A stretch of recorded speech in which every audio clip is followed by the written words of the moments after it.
Galvanometer ये रहेगा। ठीक है, इसका एक और नाम है, हिंदी में कहें तो क्या कहेंगे, धारामापी। ठीक, अच्छा आपके दिमाग में एक चीज आया होगा, देखो इसके नाम से क्या स्पष्ट है, धारामापी।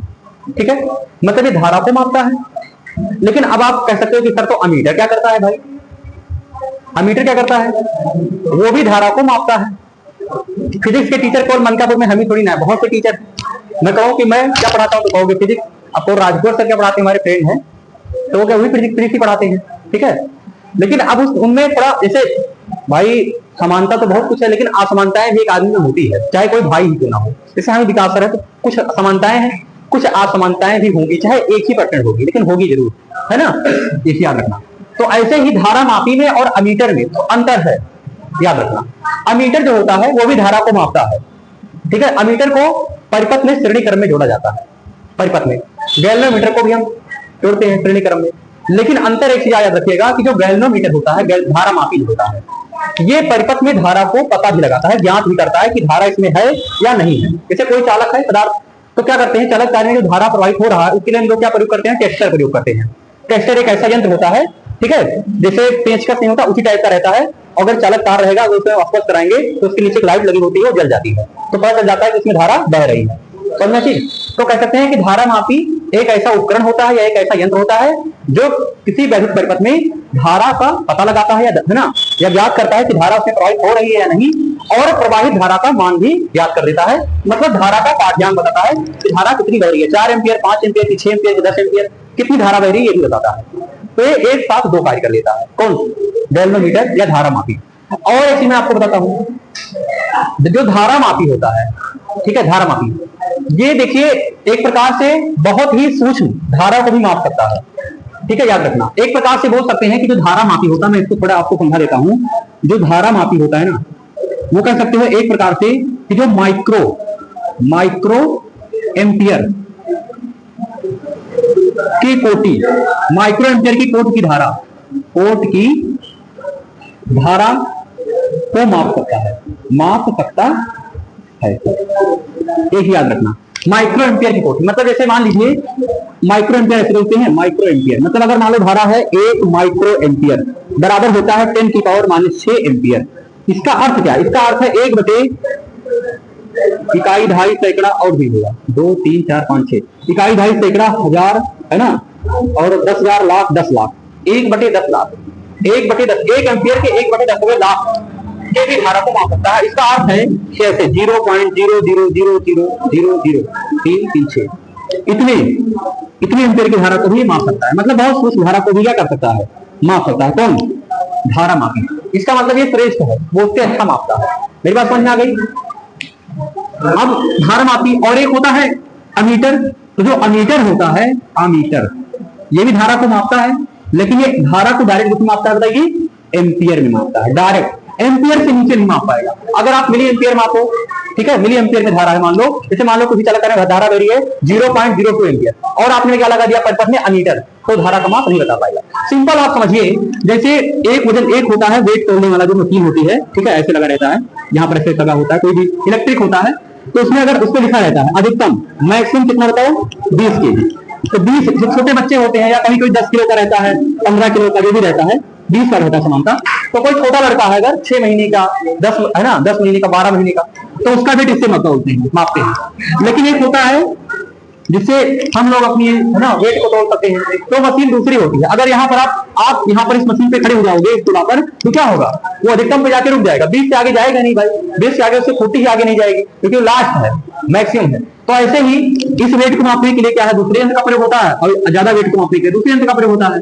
इसी प्रकार धारा को मापने के लिए भी अगर आपको कम धारा मापनी है, कम माइक्रो एम्पियर की धारा, तो धारामापी प्रयोग करोगे, या इसको कहते हैं माइक्रोमीटर, माइक्रो एम्पियर। क्या बोलते हैं, माइक्रो एम्पियर। तो माइक्रो जो एम्पियर होता है वो किस धारा को मापता है बताओ, माइक्रो एम्पियर की जो कोट की धारा होती है उसको मापेगा। जैसे मान लीजिए दिया रहे, एग्जांपल बता देता हूं, इसको लिखा रहा है 3 × 10⁻⁻6 एम्पियर, और इस धारा को आप मापना है, तो कौन से यंत्र का प्रयोग करोगे, धारामापी का, गैल्वेनोमीटर का।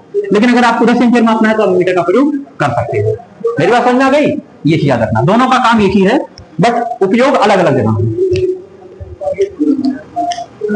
तो देखिए इसकी परिभाषा पहले तो हम बताएंगे, फिर प्रकार बताऊंगा। परिभाषा में लिख देता हूं, फिर प्रकार बताना रहेगा, ठीक है। ऐसे लिखेंगे, थोड़ा सा लिख देता हूं लैंग्वेज, आप लोग एक बार पढ़ लीजिएगा। गैल्वेनोमीटर वह उपकरण होता है या वह उपकरण है, ऐसा लिख लीजिए। वह उपकरण का मतलब जानते हो ना बच्चे, यंत्र। उपकरण या यंत्र है जो किसी वैद्युत परिपथ में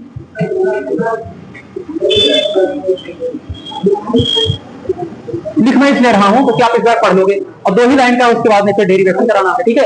तो जो किसी वैद्युत परिपथ में, खुश रहो, वैद्युत धारा का पता लगाने,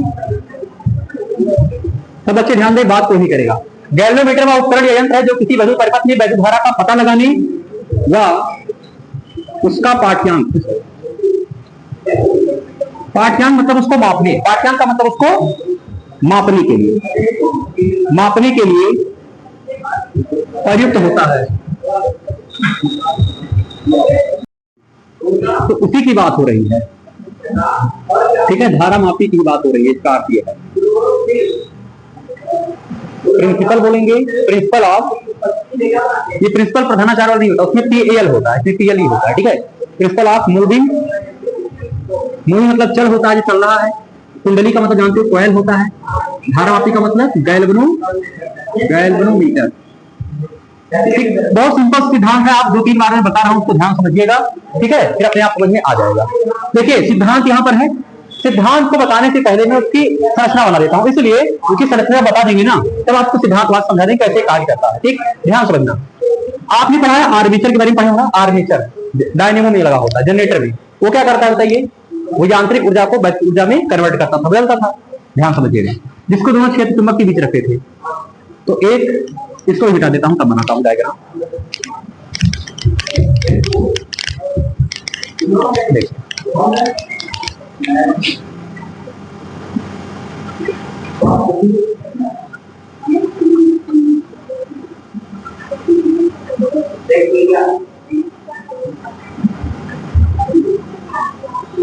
ये हो गया, ये एक चुंबक का भाग है, कटा हुआ भाग है, ठीक है, एक चुंबक का। और एक बगल में बना लो, इधर भी। एक मिनट,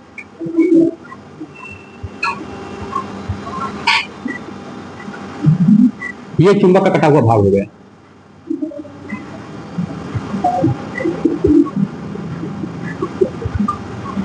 ये हमारा हो गया नॉर्थ पोल और ये हो गया साउथ पोल, ठीक है। एक चुंबक के हमेशा कितने ध्रुव होते हैं, 2 ध्रुव होते हैं, 2 उपखंड होते हैं, ठीक है। इसे गुंडा जिला, तो उसमें बहुत से ब्लॉक हैं ऐसे। फिर इसके बीच ध्यान दीजिएगा, एक कुंडली रखी गई है कुछ इस तरह।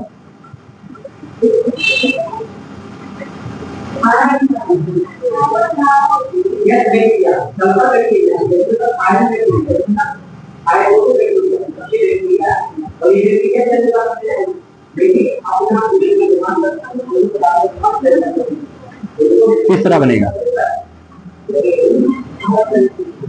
ये जानते हो क्या होता है, तांबे का, सॉरी एल्यूमिनियम का एक फ्रेम होता है। किसका फ्रेम होता है, एल्यूमिनियम का एक फ्रेम होता है।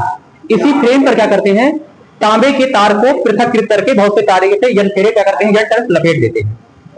ध्यान समझिएगा, इसके ऊपर क्या होता है, एक होता है, नाम है फास्फर, फास्फर ब्रांच। क्या नाम है, फास्फर ब्रांच, ब्रांच। इसका मतलब जानते क्या होता है, ब्रांच का मतलब होता है कांच। जैसे 3 पदक मिलते हैं ओलंपिक में, एक मिलता है रजत पदक, एक मिलता है पहले सॉरी गोल्ड, है ना, गोल्ड पदक, फिर क्या होता है रजत पदक, फिर होता है कांस्य पदक।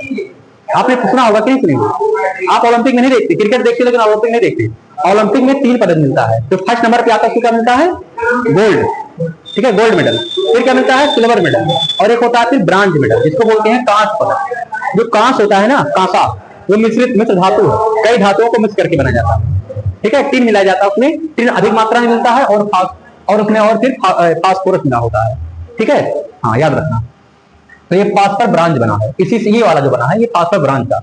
और इसके ऊपर क्या करते हैं, एक अवतल दर्पण को लगा देते हैं, दर्पण शोधिंग करने के लिए कौन सा दर्पण प्रयोग होता है, अवतल दर्पण।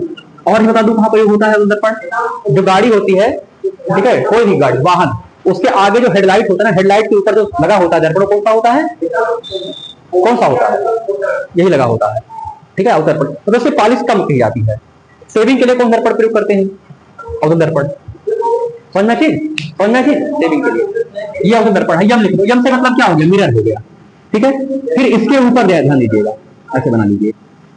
इसके ऊपर इसको ऐसे रोकने के लिए कह सकते हो ऐसे लगाया जाता है, ये टिका रहे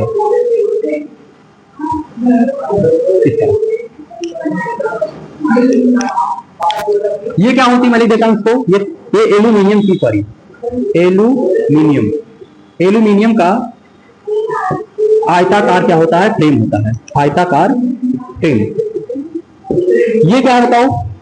ये है शक्तिशाली चुंबकीय, है ना, शक्तिशाली अस्थायी चुंबक बोल सकते हैं, अस्थायी चुंबक। ठीक है, ये चुंबकीय क्षेत्र को उत्पन्न करता है। तो यहाँ पर क्या होता है? चुंबकीय क्षेत्र।